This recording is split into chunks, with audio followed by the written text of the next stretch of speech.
Halo, selamat datang kembali di channel kita 3M Trading. Kali ini kita akan membawakan materi non teknikal. Kali ini saya akan membahas tentang kompensasi atau martingale sangat berbahaya. Strategi ini yang selama ini menghabisi hampir 100% dari trader pemula. Eh, ini saya bilang trader pemula ya. Bagi teman-teman yang sudah terbiasa ya menggunakan strategi ini mungkin punya pemahaman yang berbeda ya. Oke, saya akan membahas strategi kompensasi ini dalam beberapa aspek. Pertama, dari mindsetnya, kemudian dari psikologis, kemudian probabilitas, dan yang terakhir ada risk and rewards.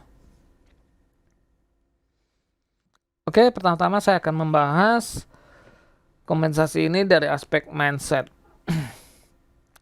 Nah, kebanyakan teman-teman trader pemula yang gemar melakukan kompensasi, mereka ini punya mindset anak kecil, seperti anak kecil gitulah. Maunya profit selalu, loss gak mau gitu. Jadi mereka akan kompen sampai profit gitu ya. Dan juga mungkin juga mereka tuh terbawa dari mentor-mentor mereka atau video-video di YouTube yang mengatakan tidak ada teknikal yang 100% profit. Karena itu kita butuh kompensasi.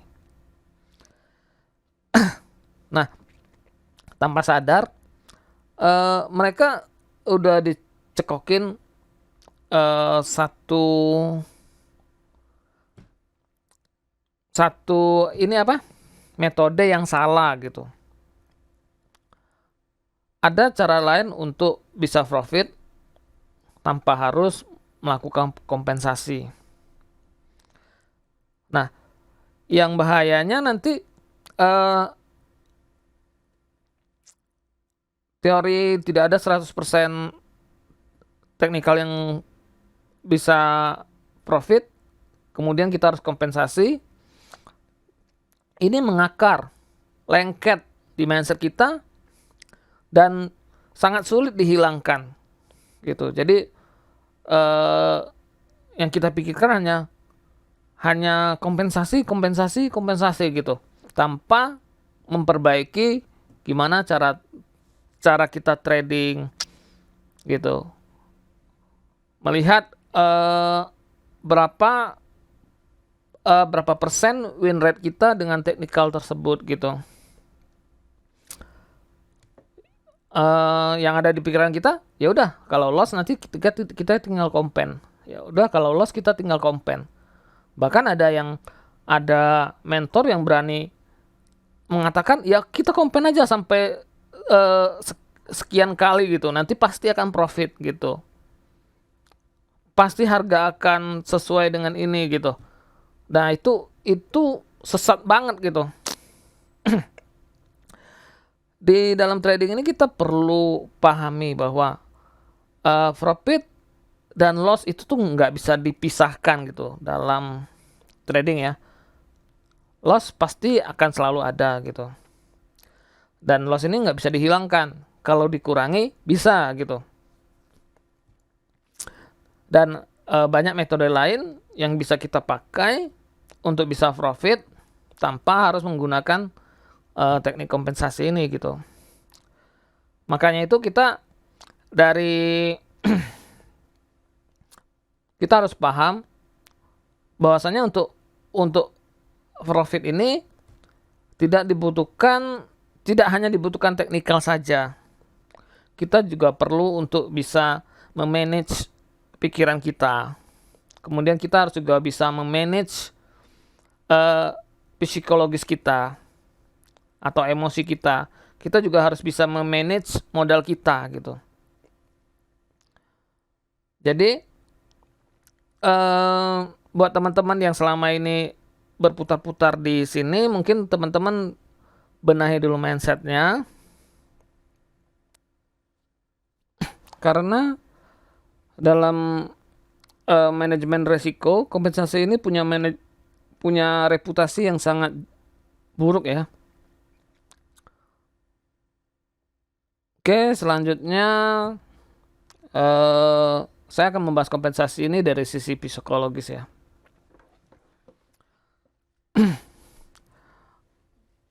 Ini sebenarnya kompensasi ini strategi yang sangat-sangat berat ya untuk diterapkan oleh trader pemula.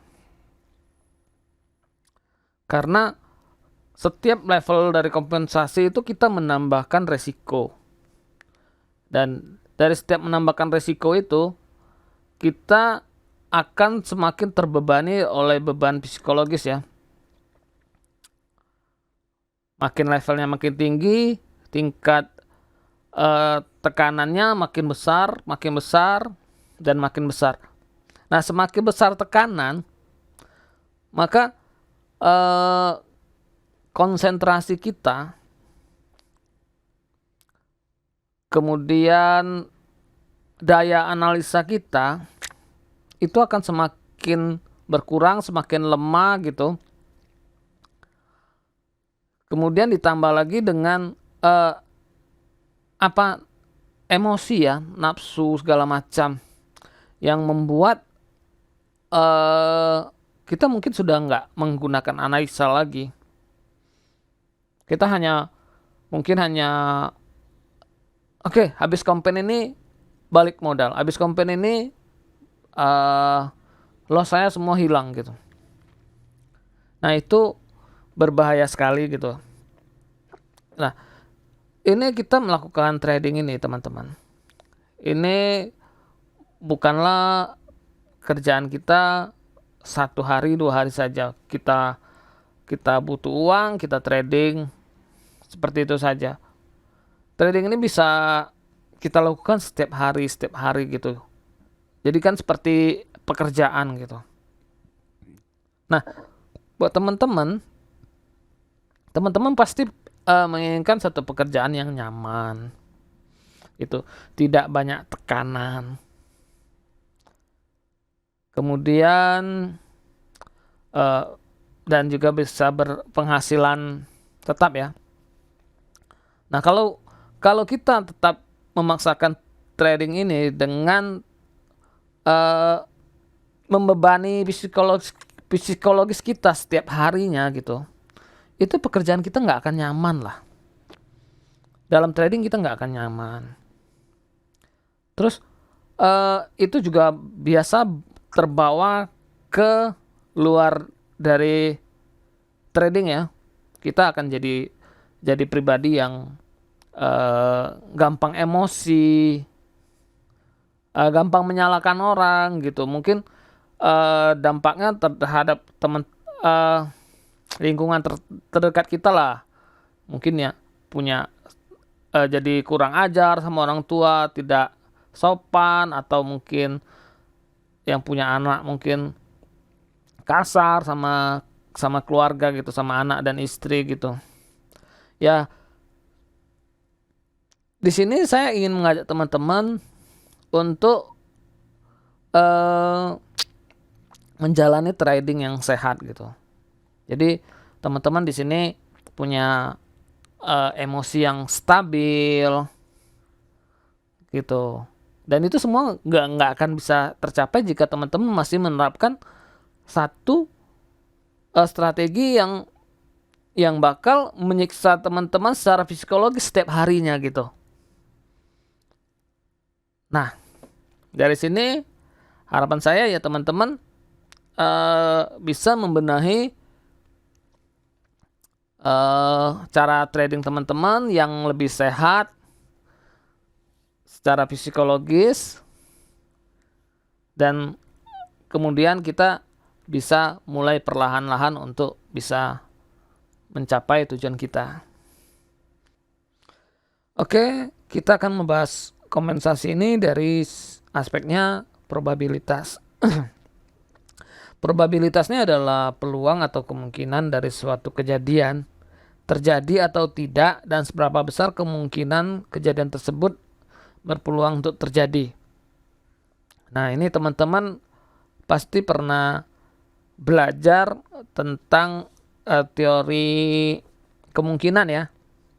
Teori peluang ya di SD itu udah dipelajarin. Jadi setiap teknik yang bisa kita pakai untuk trade, untuk analisa gitu ya, itu punya probabilitas. Nah, mungkin banyak yang mentor-mentor di luar sana yang klaim, oh ini probabilitasnya 90%.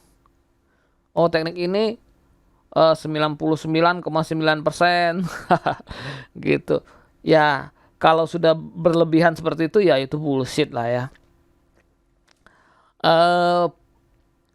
Untuk mengetahui probabilitas dari satu teknik ini, teman-teman perlu mencari sampel ya, bukan kita nggak bisa dapati probabilitas sebuah teknik itu hanya dalam 10 kali transaksi ya. Misalnya ada yang klaim ini punya probabilitas 70% gitu. Dalam 10 kali trade, profit 7, loss-nya 3. Itu nggak bisa seperti itu. Lebih akuratnya teknik tersebut kita ujikan dalam 100 sampel gitu. Misalnya probabilitasnya 70% gitu. Berarti dalam 100 sampel itu ada 70 profit dan 30 loss gitu. Nah, untuk loss sendiri yang kita kan bahas tentang kompensasi. Kita misalnya di kompensasi itu mengambil 5 level gitu. Berarti kita maksimal loss 6 kali. Maka setelah 6 kali kita akan stop gitu. Nah, untuk probabilitas sebuah teknik ini kita nggak bisa dapetin kapan teknik ini tidak akan bekerja gitu, dan kapan dia bisa tidak berturut-turut lah gitu, tidak apa namanya konsekutif ya, konsekutif loss ya. Jadi konsekutif loss itu misalnya dari profit, dari probabilitas 70% itu ada 30 itu kita nggak tahu 30 itu akan 30 loss itu akan datangnya berturut-turut tuh kapan gitu. Jadi ada saatnya teknik itu tidak bisa bekerja dan itu terjadi loss berturut-turut gitu. Bahkan bisa sampai 5, 6 kali, 7 kali, itu masih wajar ke dalam lingkup probabilitas yang 70% tadi. Karena ada 30 loss gitu. Dan itu loss-nya kebetulan bisa beruntun. Nah, di saat loss beruntun itu, jika kita menggunakan teknik kompensasi, maka kita akan nabrak gitu. Belum lagi kalau teman-teman menggunakan lebih dari satu teknik dalam satu skema kompensasi, itu tentu probabilitasnya jadi semakin rendah. Adapun faktor dari luar, misalnya teman-teman di sliding sama brokernya saat sedang kompensasi. Nah, jadi teman-teman perlu benar-benar menguji probabilitas dari teknik teman-teman tersebut, seberapa besar probabilitas teknik tersebut gitu. Nah, yang miris saya lihat terkadang di YouTube gitu, ada yang memberikan sebuah teknik yang sepertinya menghitung-hitung aja gitu. Kemudian kalau loss di compare, itu kita nggak tahu itu probabilitas dari satu teknik itu tersebut berapa gitu. Nah, misalnya gitu, teman-teman, ya misalnya kita contohin lah, probabilitasnya hanya 50%. Emang 50% kalau di compare bisa profit gitu. Bisa profit berkali-kali gitu. Tapi kan ada kalanya nanti terjadi konsekutif loss-nya gitu. Timbul loss, akhirnya numbur, apa yang teman-teman hasilkan di awal tadi hilang. Jadi teman-teman berputar lagi ke situ. Dan takutnya teman-teman tidak disiplin dengan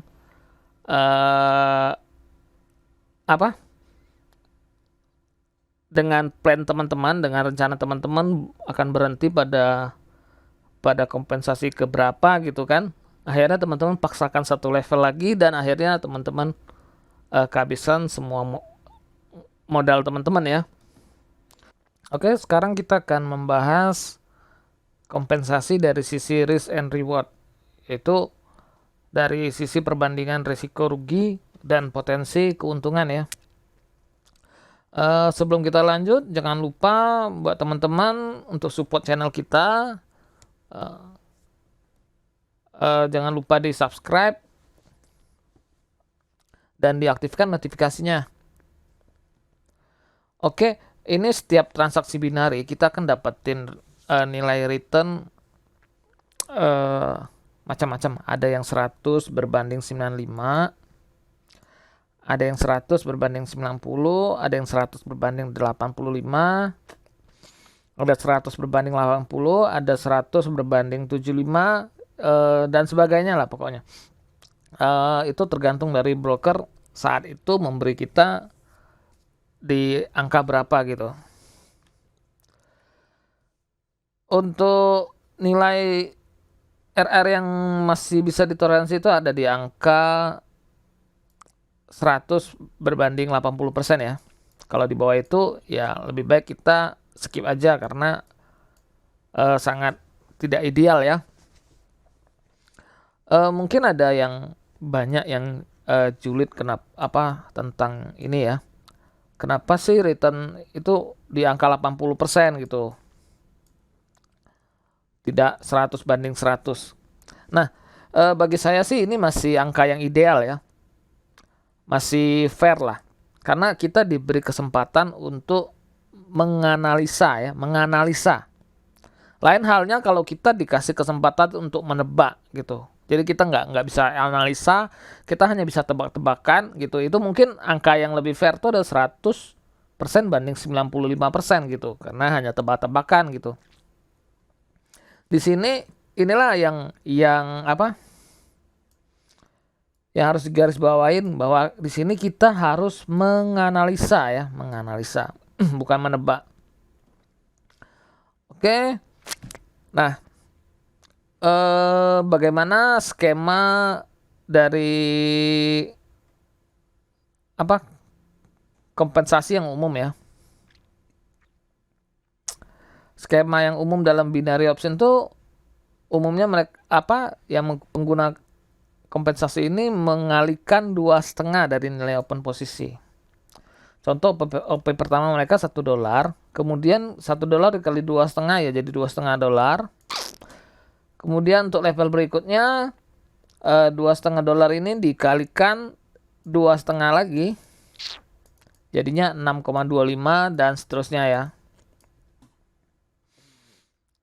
Nah ini saya bikinkan dalam sebuah tabel gitu. Ini contohnya, ini dari level kita dari OP pertama adalah $1. Kemudian level pertama ya, kompensasi level pertama itu kalau loss itu di angka $2,5 ya. Kemudian 6,25 dan seterusnya ya, 15,63, makin lama makin besar ya. Nah ini saya ambil di tabel ini, saya ambil return yang umum aja lah ya, 80% yang masih kita toleransi itu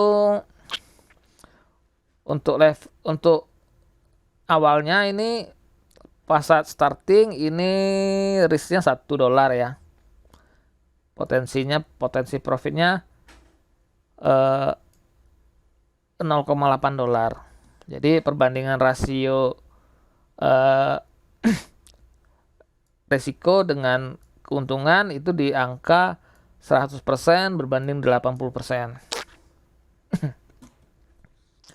Nah, kemudian untuk level pertama saat kita OP di angka $2,5 ini, kita kita kalau profit itu kita dapat di $2 gitu. Kerugian sebelumnya ini adalah sebelumnya kita loss di $1 ya di sini ya. Di $1. Ini kerugiannya. Jadi keuntungan $2 ini 2 dipotong 1 ya. Jadi kita dapat profit 1. Sementara resiko kita $3,5. $3,5 ini adalah OP kita yang $2,5 ini ditambahkan yang $1 ini gitu. Jadi resiko kita adalah perbandingan reward sama resiko kita adalah 1 dibanding 3,5 gitu. Jadi ada di angka 28% gitu. Untuk level berikutnya sama dengan potensi profit kita 1,5, sementara total risk kita bertambah jadi $9,75 ya.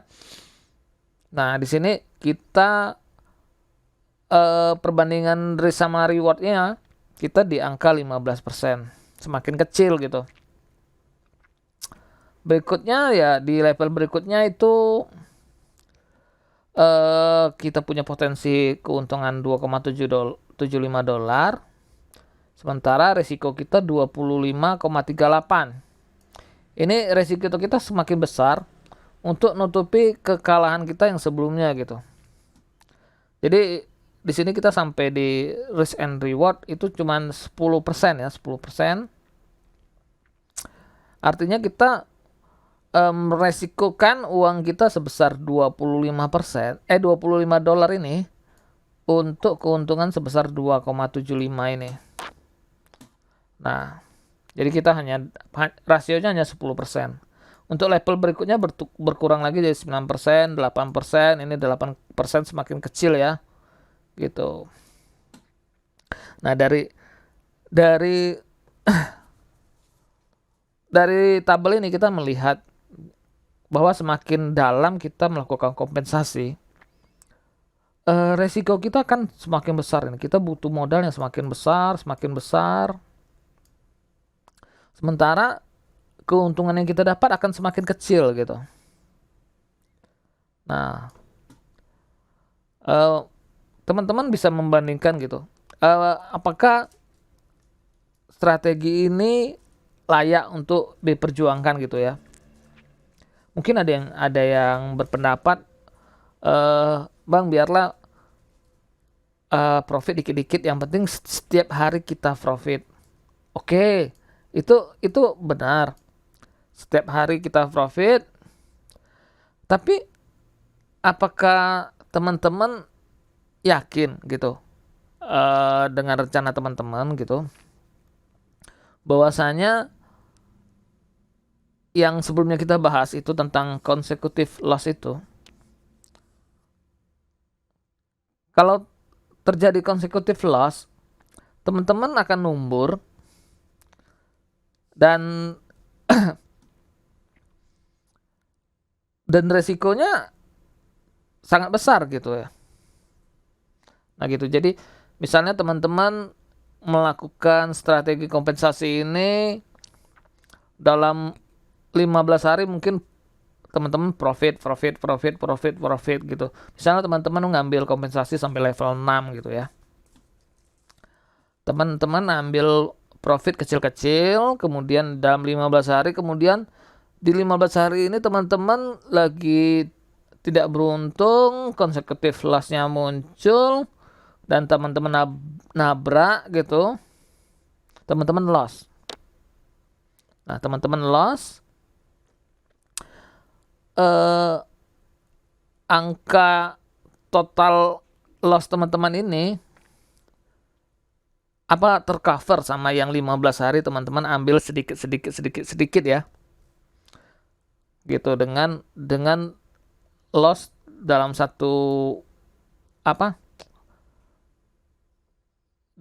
total loss dari skema kompensasi ini, apakah masih sebanding gitu. Yang saya takutkan gitu, mungkin teman-teman terbawa emosi dan tidak menjalankan rencana trading teman-teman lagi. Begitu teman-teman loss dan merasa perjuangannya yang sudah 2 minggu misalnya gitu, profit itu hilang gitu, dan teman-teman emosi dan kemudian melakukan satu kali kompen lagi dan teman-teman loss. Nah, mungkin teman-teman setelah itu mungkin ada yang terbawa lagi emosi, sudah tidak berjalan sesuai dengan rencana teman-teman depo lagi, dan kemungkinan teman-teman tidak akan mereset starting OP-nya ya. Mungkin akan langsung ke level yang kesekian gitu, demi mengejar loss yang sudah timbul gitu.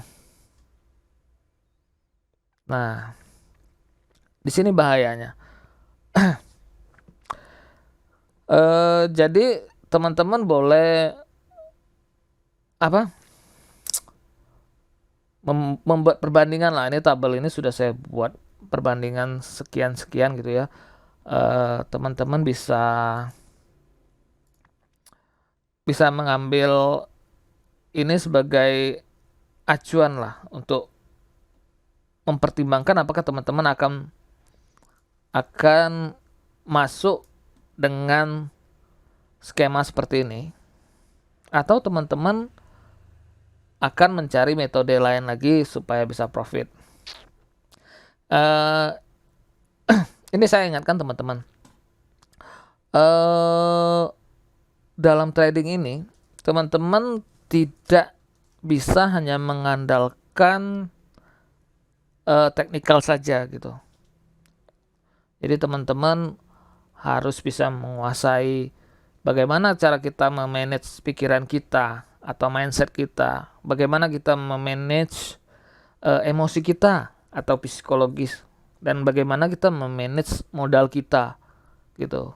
Memanage modal, jika teman-teman menggunakan metode ini adalah manajemen risiko yang sangat buruk sekali ya. Nah, bayangkan di angka segini ya, sangat buruk sekali. Nah, oke. Pesan saya, kita jangan menyederhanakan trading dengan melakukan metode gambling seperti ini ya. Nah, ini adalah metode yang dibikin untuk teman-teman yang malas belajar dan pengen jalan pintas ya. Jadi proses belajar itu disederhanakan dengan metode kompensasi ini. Metode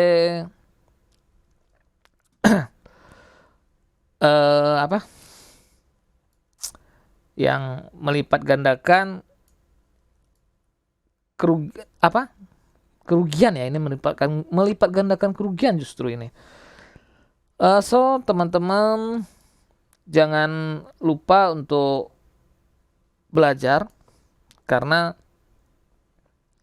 untuk mencapai sesuatu itu butuh proses ya.